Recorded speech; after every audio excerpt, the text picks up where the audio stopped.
Hello दोस्तों, नमस्कार। एक बार फिर से स्वागत है आपका माई ई क्लासेस में। दोस्तों, मैं आज आपको 5S के बारे में बहुत ही अच्छी और बहुत प्यारी जानकारी दूंगा। आखिर क्यों जापान के इन 5 वर्ड यानी 5S का पूरी दुनिया को मानना पड़ा।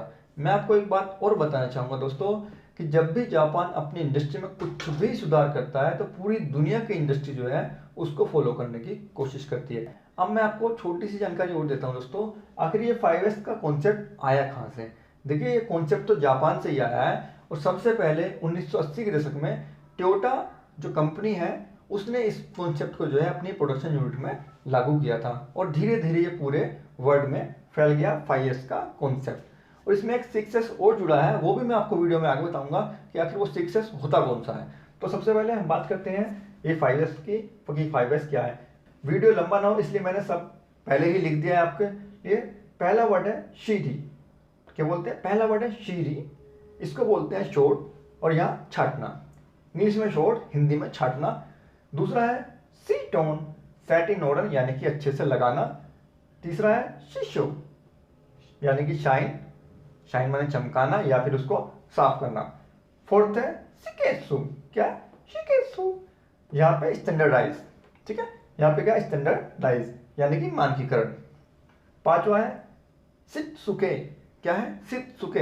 इसमें कंफ्यूज नहीं होना दोस्तों, ये है शिकेत्सु फोर्थ वाला और ये है शित्सुके यानी कि सस्टेन।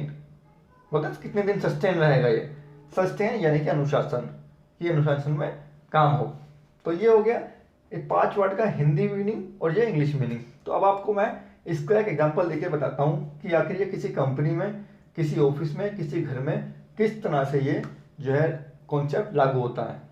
देखिए दोस्तों, ये जो 5S का कॉन्सेप्ट है इसको मैं आपको एक एग्जांपल देके समझाना चाहूँगा। देखिए, अगर आप किसी फेस्टिवल में, जैसे कि हम लोग अपना घर की सफाई करते हैं, तो आप देखेंगे उसमें काफ़ी सारा जो सामान होता है काफ़ी ज़्यादा यूजफुल भी होता है, अनयूज भी होता है। कुछ सामान ऐसा होता है जिसकी हमको ज़रूरत पड़ती है और वो समय पर नहीं मिलता है। लेकिन जब हम अपने घरों की सफाई करते हैं तो वो सामान हमको अचानक मिल जाता है, लेकिन वो समय पर हमको नहीं मिला होता। ठीक है, तो ये कॉन्सेप्ट उसी को फॉलो करेगा। अब मैं आपको बताता हूँ। देखिए, मान लिया जैसे आपने अपने किसी भी फेस्टिवल में अपने घर की सफाई की, तब आपका जितना भी सामान था वो सारा एक जगह इकट्ठा हो गया। अब आप क्या करेंगे? उस सामान में से छाटेंगे कि कौन सा सामान यूज वाला है, कौन सा सामान यूज वाला नहीं है। तो पहला है हमारा शॉर्ट यानी कि शीरी, शॉर्ट यानी कि छाटना। तो आप उसमें से सामान सारा छाटेंगे, सबको अलग करेंगे कि ये सामान जो स्क्रैप है इसको हम फेंक देते हैं बाहर या इसको बेच देते हैं। ठीक है, उसमें से हम सामान छाटेंगे कि कौन सा जरूरी सामान है, कौन सा जरूरी सामान नहीं है। अब होगा यहाँ पे सी टोन यानी कि सेट इन ऑर्डर, अच्छे से लगाना। अब हम क्या करेंगे? उस सामान को जो है अच्छे से लगा देंगे वापस। ठीक है, हमने जो सामान छाटना था छाट लिया, जिसको स्क्रैप था हमने उसको फेंक दिया। अब हम क्या करेंगे? उसको अच्छे से सामान को लगाएंगे। कहाँ लगाएंगे वो भी मैं आपको बताऊंगा। हमने सामान उठाया, अब हमने सामान जो है अच्छे से लगा लिया। जो हमारा यूज वाला सामान था वो हमने अच्छे से लगा दिया, यानी कि होता है सेट इन ऑर्डर, उनको अच्छे से लगाना। ठीक है ना। अब जो इसका तीसरा ऐसा है वो है शीशो। क्या है? शीशो यानी शाइन यानी कि साफ करना। इसका मतलब होता है चमकाना या फिर एरिया क्लीन करना, आसपास का एरिया क्लीन रहना। ठीक है, अब आपने जो सामान लगाया है, अब उस एरिया को आपको साफ करके रखना है। क्यों? अगर आप उसको साफ नहीं करेंगे तो क्या होगा? वो फिर आपको मिलना बंद हो जाएगा। जैसे कि आपने साफ किया, वो मिला, फिर बाद में क्या होगा? उसके आसपास फिर कुछ इकट्ठा हो गया, फिर कुछ रख दिया, फिर कुछ रख दिया, तो वो क्या होगा? आपका फिर वो सामान जो है धीरे धीरे धीरे धीरे अनविजिबल हो जाएगा, फिर वो आपको टाइम पे नहीं मिलेगा। ठीक है, तो हो गया शाइन यानी कि साफ करना। जहां पे आपने सामान रखा है उस जगह को एकदम साफ करके रखना हमेशा। ठीक है, जैसे मान लिया हमारी बुक्स रखी हैं तो उस एरिया को साफ होना बहुत जरूरी है। अगर आप सारी बुक इकट्ठी कर देंगे, पेन पेंसिल सब वहीं इकट्ठे कर देंगे, तो वो एरिया थोड़ा सा अच्छा नहीं लगेगा। ठीक है, तो ये तीसरा बोलता है शीशो यानी कि शाइन, साफ करना। तो इसका मतलब होता है कि जहां पे हमने सामान रखा वो एरिया एकदम साफ होना चाहिए और एकदम अच्छे से दिखना चाहिए। चौथा है शिकेत्सु। क्या है? शिकेत्सु। ठीक है, स्टैंडर्डाइज। इसका मतलब है इंग्लिश में स्टैंडर्डाइज यानी कि मानकीकरण। ठीक है, अब मानकीकरण से मतलब है, देखिए जैसे हमने सामान जो अपने लगा दिया है उस पर एक मानक होना चाहिए कि मान लिया हमारा को इस सामान की ज़्यादा जरूरत पड़ती है तो वो सामान हम क्या रखेंगे? पहले रखेंगे। इस सामान की कम जरूरत पड़ती है थोड़ा सा सामान को पीछे रखेंगे। ठीक है, या हमारे पास कोई कैबिनेट है तो उसमें हम पहले वो सामान रखेंगे जिसकी हमें ज़्यादा जरूरत पड़ती है और पीछे वो सामान रखेंगे जिसकी हमें कम जरूरत पड़ती है। या फिर आप उसमें कलर कोड भी लगा देते हैं, जैसे कहीं कई सारी इंडस्ट्री में कलर कोड भी लगा दिया जाता है कि हमको जैसे ये सामान है, ये सामान यहाँ रखना, ये सामान यहाँ रखना, उसके लिए अलग कलर कोड बना। कलर कोड का मैं आपको एग्जांपल और देना चाहूँगा कि जब भी अपने बाथरूम में जो आपका टूथब्रश होता है उसको एक जगह इकट्ठा करके रखते हैं, पूरी फैमिली के एक ही टूथब्रश बॉक्स में होते हैं, तब हम क्या करते हैं उसमें एक कलर कोड होता है ना, एक उसमें कलर कोड होता है कि मेरा ग्रीन है, उनका व्हाइट है, उसका ब्लू है, इसका रेड है। तो कलर कोड से क्या होता है हम उसमें से तुरंत उठा लेते हैं, तो हमको कुछ सोचना नहीं पड़ा। ठीक है, तो ये कलर कोड होता है, ये होता है मानकीकरण। मानकीकरण ऐसा होना चाहिए जो सबको पता रहे। एक तो मैंने एग्जांपल दिया है कि आपका घर में जो टूथब्रश होता है, बॉक्स होता है, उसमें ये हो गया हमारे घर में जो सबको पता है। इंडस्ट्री में ऐसा नहीं होता, इंडस्ट्री में दिखाया जाता है ये कलर कोड में ये सामान रहेगा, ये कलर कोड में ये सामान रहेगा, जिससे कि हम जब वहाँ पे जाएं तो हम पहले से ही अपना रास्ता चेंज कर लें कि भाई यहाँ पे ग्रीन वाले में हमको जाना है।